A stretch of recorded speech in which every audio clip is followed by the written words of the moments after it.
Hi guys, I'm Dr. Beal. And I'm Dr. Chip. And we are veterinarians. Start over. And we are father and son. I'm the older, wiser one. Oh, and I'm the younger, hipper one. Right. I'm certainly the better looking one. All right. Well, we are running a veterinary hospital together. And we love hanging out as family together. And we are best friends. Usually. Yeah, right, usually. But mostly we have lots of fun together caring for animals. Well, most of the time it's fun working with you, Dad. We really do a lot of things together. That is true. I have pets at home. And I have pets at home too. Pets that can be a challenge, both behaviorally and medically.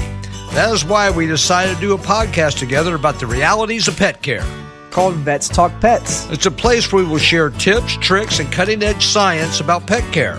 And maybe a little family stuff too. So if you want help with all things pet care, join us as Vets Talk Pets. Here we go. Welcome, pet parents. We are very excited today. We are doing something we have never done before. I mean, this is high-tech stuff for us. We are having a special guest on today to interview.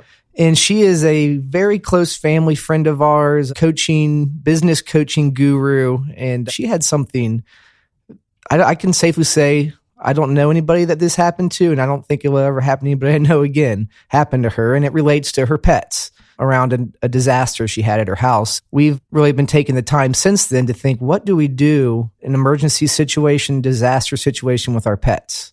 Yeah, that's well said, because we don't normally think of that. This is a really important podcast that we're doing today. It's a little bit of a deviation from our lighthearted stuff that we do. And we're going to get a little more serious today because we're actually talking about life and death situations here. We'll let Cyndi tell her story, but I mean, it's going to be a little more heavy than we normally go. And so, I mean, bear with us. We think enough about this that we want to dedicate a podcast to saving animals' lives, really. Mm-hmm. Yeah. All right. Well, as usual, we will have a case of the week at the end of the episode, so stick around. But first, we want to talk about our cool pet discovery of the week. Helping you enjoy your pet more. Here is Julie Beal with this week's Cool Pet Stuff Discovery. Hello. Yes, today I have a pet discovery. And Julie, what is your pet discovery today? It's more of advice. So it's going to be a tip. I don't know if a lot of people know there are a ton of pet apps out there that are integrated with veterinary hospitals. For example, we have one. It's called Pet Desk. And it's pretty amazing. Chip, what do you think of the Pet Desk? I love it. I get reminded every time my dog has a grooming appointment or... Can't forget anything. Yeah. So what I really wanted people to know is that these apps are out there. And what it does, for example, I mean, we're all so busy that this will integrate with the local veterinarian's software. So it will remind you of your pet appointments. You can put pictures of your pets. You can find your vaccine records there sometimes. Mm-hmm. You just can find all kinds of information. So it's just not Pet Desk. That's the one that we use, but there's also Vitus Vet and there's Alley Vet. And these are actually per clinic, so you need to check with your veterinarian. They may actually have their own app, which would be kind of cool too. So another great thing about it is we are always having pet parents call in for just vaccination records to go to the dog park or the boarding facility. Well, they don't have to do that anymore. It's right on their phone. Right, which brings me to a really good point that Gary mentioned in the beginning, that if you have an emergency, you have all of that information with you right on your phone. But let's say your veterinarian doesn't have an app, and ask them. They may not even know that they're available yet. So if they don't have them, ask them if they can get one, and they might look into it. But there's another option that a lot of veterinarians have too, and they call it a pet portal. And what that is, it's kind of the same thing, but it goes through your veterinarian's website. It also can give you access to the records if you need them in an emergency. So I kind of wanted to bring that up today because I don't know if a lot of people know that's available. I think that fits really good into our topic today. It really does. So again, there are pet apps. The one we use is Pet Desk. There's also Vitus Vet. There's also Alley Vet. Those are actually apps. And also the pet portal at your local veterinarian's website. So hopefully that helps somebody. Yeah, I think that will help, and you'll see as we get into our topic here today with Cyndi that during an emergency, you don't have time to think about much. So if you've got your pet's medical information right on your phone, that can solve some problems and questions answered right away. So I think that's actually a really good tech tip this week, Julie. Thanks a lot. All right, well, let's get the episode started. I want to start with an icebreaker, something a little different. You just had a disaster. You got yourself out of the house. You got your pet out of the house. If you were to go back for one thing in the house, what would it be? A shot of bourbon. Yeah, I can see you doing that. All right. Oh, gosh. Well, unfortunately, I had to think through that. Yeah. And so for me, it was definitely something of our child's that, I wanted out of the house. So, yeah. I'd be pretty practical. I think maybe what do I need? The hard copy of the original birth certificates, passports. I don't know. It seems like everybody, I've been through a lot of house fires with clients in the past with their pets and things. It seems like the common thread is what Cyndi says. It's always like pictures that can't be replaced. I hear pictures a lot, or anything of your children, mementos and things that would be lost that are not replaceable. So, yeah. Yeah, it's funny because we have a safe. So we had everything, all of the important documents tucked away. It's the other stuff that you start realizing how important that is. And these days, pictures are online. That's true. And also it's really a funny thing to be stuck in that situation of having to think through what is important to you in your life. Yeah. It's really not much until, if everybody's out safe, it's a few things. Yeah. All right. Well, let's actually get right into this. And as I said, this is going to be a serious topic. So, Cyndi, we're really, really honestly thrilled that you're here today, but we're sensitive too that you're here under duress, really. You're 3-4 weeks out of a disaster. So tell us your story from your heart in any way that you want.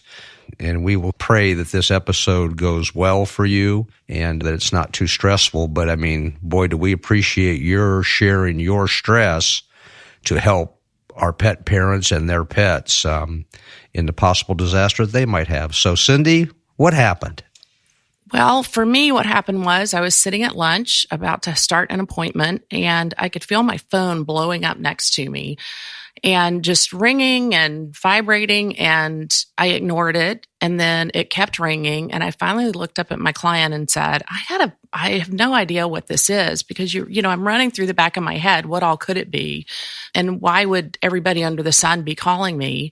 So I pick up my phone and I answer it, and it's my husband's voice, and he says, a plane crashed on our house. Wow. And I said, that's not really funny. I'm working. Yeah. And I could hear in his voice something was really intense. So I thought he was, you just don't think. My brain wasn't computing. And so I'm like, really, what is going on? And he's like, no, Cyndi, a plane crashed on our house. And I'm like, look, I am working. What, all right, this isn't funny. I know I have a weird sense of humor, but this one isn't funny. And so he said, yeah, the neighborhood is full of emergency vehicles and the sky's covered in, people flying overhead. He said the media is everywhere. And he said there's a plane that crashed into our house. Yeah, what do you say from there? You kind of go into shock, don't you? Oh, well, I said, I'm going to finish this appointment and I'll call you later. Maybe I could prompt you a little bit here, but I think I know. We've talked before. Mentioning the dogs is what actually made it become real and like, oh, no, I got to go. Yeah. Tell me about that. Yeah. So I sat there and was like, I can't do anything at home. And I just didn't want to deal with it at that point. And so I finally, all of a sudden I took a breath and said, where are the dogs? Right. And he said, neighbors have them. And I said, what neighbors? And he said, well, I'm not sure. And I literally started getting up and getting my stuff. And my client's sitting across the table looking at me like he's still not heard any of this. So he's just sort of hanging out. And I literally hung up the phone and looked at him and said, a plane crashed in my house and I have to go. So that he's shocked and I'm running out the door, but all I can think of is, where are my dogs? Happy, our older one, they're brothers from a different mother, and Happy was a therapy dog for our son who passed away 4 years ago. And then when Daniel, our son, was in hospice care, we got Camper because we knew it was going to be so hard on Happy. And then Camper has some special needs to him with some vision problems, and also he's very dependent on Happy. And so my brain at that point was just exploding, and I'm 45 minutes away from home. And all I could think of was you could pretty much at this stage of my life have anything in the house but the people who are alive. And I include my dogs as the people who are alive. I mean, they're my life. They're special. Yeah. Yeah. Everybody says I love animals, but when they really are part of your heart and soul and part of your family, it moves you to do things that you might not normally do. I feel the panic in my heart when you tell that story, when you think about, okay, everything's involved with Happy and Camper and his special needs. I would imagine 45-minute drive would be. It was I made it about 20 minutes, and then I called your mom because I was, in my head, I just realized our son with his special needs were in and out of the hospital a lot. And I learned when you're in a panic, don't go it alone. That's good advice. Phone a friend, get a calm voice, because all of a sudden I realized I was driving, and I wasn't really driving, but I wasn't really willing to give up the driving to get there. So your mom was really helpful. She was able to pull it up online and start telling me information before I got there, which was something I would have never thought to do, Miss Tech Queen. That sounds about right. That's mom. Yeah. Having her voice and having her talk through all of it with me. And she was in shock too, but she's so good at being calm about stuff. And she knows my heart for the dogs and running the clinic with y'all, that she knows so much. And so she knew that for me, really the only thing was about the dogs at that point. We've been through so much that the dogs are my heart. So, by the time I got there, I was fairly calm, which I was very thankful for. I'm glad I'd learned to phone a friend. I encourage anybody in any situation like that, number one, get somebody that's familiar. And because when I got to the street, there were news people everywhere.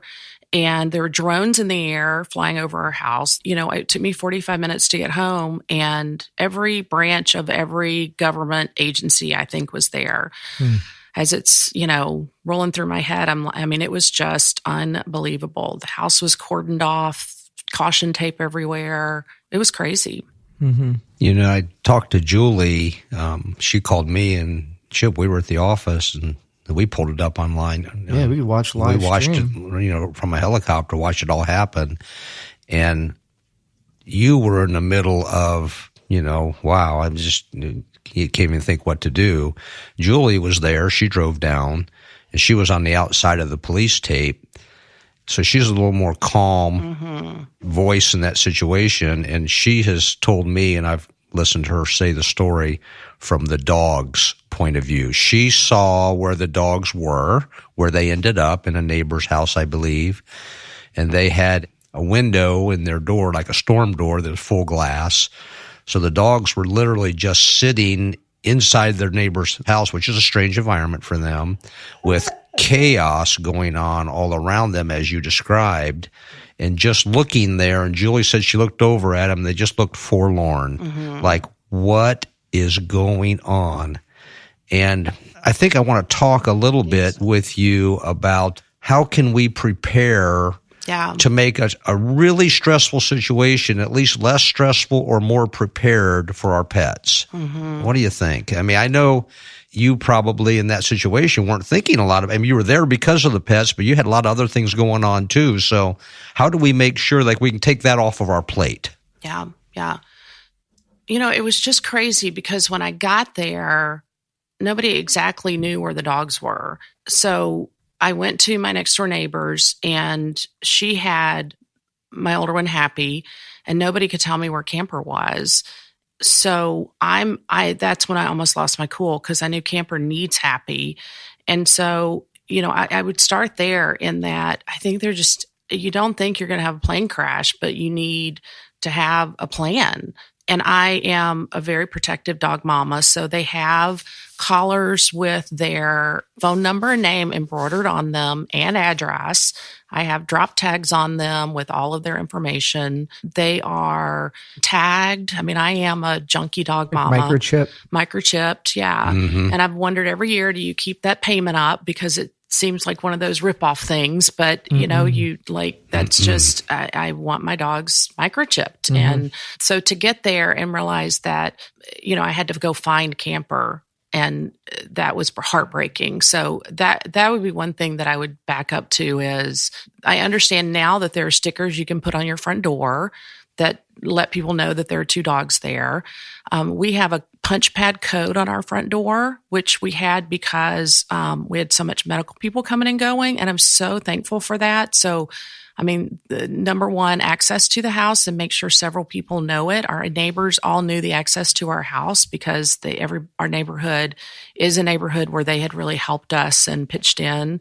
In hindsight, helping people know about, you know, like if dogs have a disaster or pets do, try to keep them together. I mean, that still, I think Camper's got a lot more recovery to do because Happy had been used to being next door a little bit. Camper went with a family who was very kind and very well-meaning, but he went down the street. They had multiple dogs and they were fabulous and nothing against them. It was just that they didn't know that, you know, there were some special things with Camper not having good vision and maybe some missing brain cells. He's a sweet dog. He is a sweet dog, but you know what I'm talking about.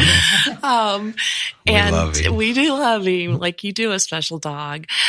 So the beauty of this for me, looking back on it, is everybody, I'll even meet strangers, and the first thing they do is say, "How are your dogs?" Because our neighbors knew how important our dogs were to us.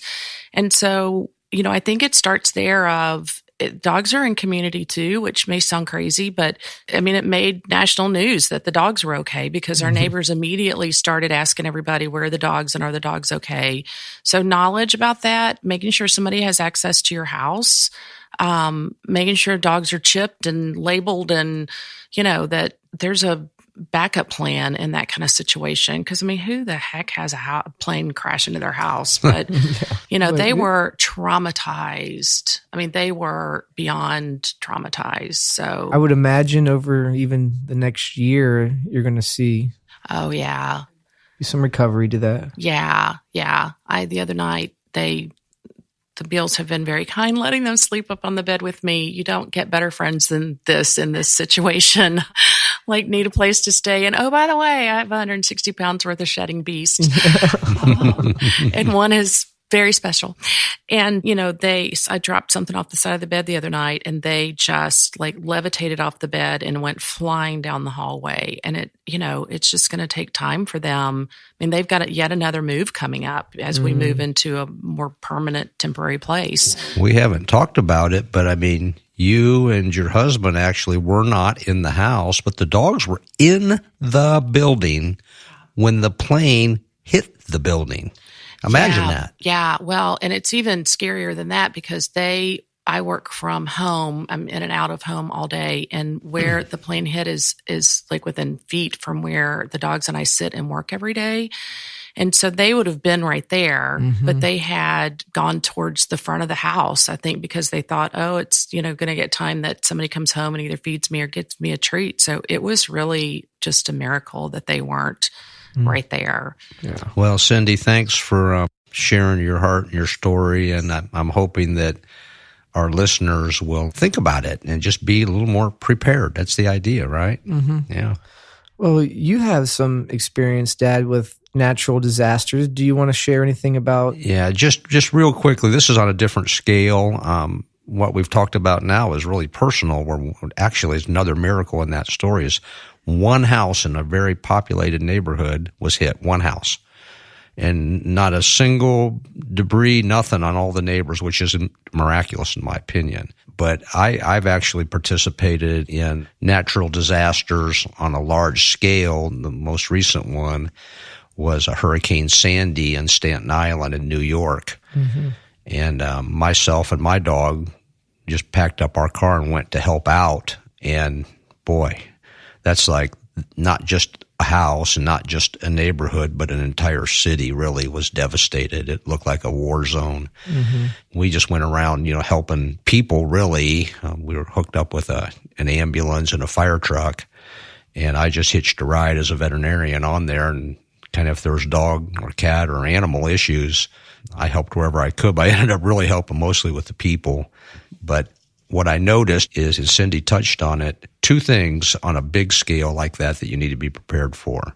Number one is medications. As I went around to these dogs and cats that were in trouble, they didn't have their medications because their houses were gone. So you need to have some type of way to have your medications available in case of an emergency for your pet. And Cyndi talked about it, and I agree. Medications, like if your dog is on heart medicine, have a stock. Okay. And I want to talk a little bit about what we call bug out bags here in a minute. But yeah, medications that I couldn't give them. I was prepared. I had an emergency bag with some antibiotics, pain medicine, first aid type stuff. I was prepared for all the first aid. But you're our go-to guy on vacation because you bring. Actually, I'm a pretty prepared guy. Yeah. I don't treat humans other than my own family. No. But don't come to me, folks, if you're having an ailment. I can't help you. No. Or would I recommend it? But the people, yeah, right. But yeah, you might get some of those side effects like scooting if you let me take care of you. If Dr. Beal gives you medication, you might start scooting your butt on the floor. That's true. But how do you know, Chip? Yeah, right. But these people, their animals, I could take care of their pains and infections and things like that, but I couldn't take care of their heart problems if they had long-term chronic heart medicines or anything like that. I didn't have that kind of stuff in my bag. So have your or diabetes. I mean, imagine you're diabetic. That's true, yeah. And there's all kinds of, chronic medications. Like a week's worth, you think? They say 3 days. Okay. You need to be prepared for 3 days of food, water, and medication. Okay. Because within 3 days, usually things settle down a little bit, and you're certainly not going to rebuild your house in 3 days, but you can get medications in 3 days. Yeah. So I would have 3 days worth. But the other thing that I want to talk about, you need medications and identification, and Cyndi talked about that with tags and microchips. I'm big on microchips. As a matter of fact, Chip, you're doing a microchip day here in Springboro this coming Saturday. We encourage everybody to get their pets microchipped. That's for sure. It's really important. Yeah, I could add to that little kit that you described. If your dog is like camper, maybe has some anxiety or something, maybe the Thunder shirts are really good. Oh, that'd be great to have in your bug out bag. Thunder shirt, or if you have prescription anxiety medications for your dog would be good too. And this sounds strange, but a muzzle. Because explain that. I'm a believer that there's no bad, mean dog out there. Dogs only bite out of fear.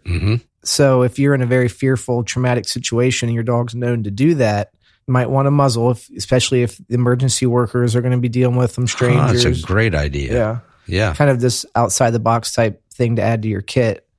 So yeah, you won't think of it in the emergency, but if you have it in what I call a bug out bag, it's there. Yeah. So when you leave, it's there and you've got it. Yeah. Great idea. Here at our house, I'm a prepared person. And are you a prepper? I'm a prepper. You are a prepper. I'm a prepper. And even down to the bourbon. Yeah. But Julie and I actually have our own personal bug out bags. They're ready to go. Just grab them and go for 3. It's got 3 days of food, water, and medication in it. And we are now in the process with this happening to Cyndi and Happy and Camper. We're preparing a bug out bag for Rosie, our dog, too. And I would encourage you to prepare one for Dusty. Yeah. So really just have a plan. Like I remember growing up with you guys, we had a plan for where we were going to go if there was a tornado. Right. Just include your dog in that plan. Yep. A lot of people have seen the show This Is Us. How the father dies is because he has to go back into the house for the fire to save the dog. So just have a plan. Yeah. Whatever your plan is for yourself, make your dog a part of that. Cool. All right. I think we can, move on here with this episode to a little lighter topic, a happy note, talking about our case of the week. Oh, Handsome. Yeah, right. Handsome. Yeah. We introduced Handsome as our case of the week at the last episode. So just a little update on Handsome. It is kind of going south a little bit. Originally, he didn't have really any wounds that we could see.